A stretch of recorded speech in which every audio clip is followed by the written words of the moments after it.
ఇది ఒక సాధారణ అరెస్ట్ వార్త కాదు. ఇది దేశవ్యాప్తంగా విస్తరించిన సైబర్ నేరాల జాలాన్ని ఛేదించిన ఒక పెద్ద ఆపరేషన్ కదా. పేరు ఆపరేషన్ ఆక్టోపస్. హైదరాబాద్ కేంద్రంగా హైదరాబాద్ సైబర్ క్రైమ్ పోలీస్ నడిపిన ఈ ప్రత్యేక ఆపరేషన్లో 16 రాష్ట్రాల్లో సమన్వయ దాడులు జరిగాయి. ఫలితం 104 మంది అరెస్ట్. ఈ నిందితులు ఎవరు?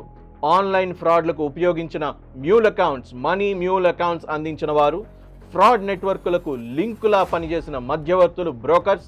ఇంకా షాకింగ్ విషయం ఏంటంటే కొంతమంది బ్యాంక్ సిబ్బంది కూడా ఈ ముఠాలో భాగం. పోలీసుల తనిఖీల్లో 36 లక్షల నగదు, 200కి పైగా మొబైల్ ఫోన్లు స్వాధీనం చేసుకున్నారు. దొరికిందే ఇంతంటే దోచుకున్నది ఇంకెంతుందో. ఇది ఎందుకంత కీలకం? ఎందుకంటే ఈ నెట్వర్క్ ద్వారా ఆన్లైన్ లోన్లు, బ్యాంకింగ్ స్కాములు, డిజిటల్ మోసాలు దేశవ్యాప్తంగా వేల మందిని మోసం చేశాయి. ఈ ఆపరేషన్ ఒక క్లియర్ మెసేజ్ ఇస్తుంది: సైబర్ నేరం చేసినట్టు దాచినా తప్పించుకునే ఛాన్స్ లేదు. తస్మాత్ జాగ్రత్త.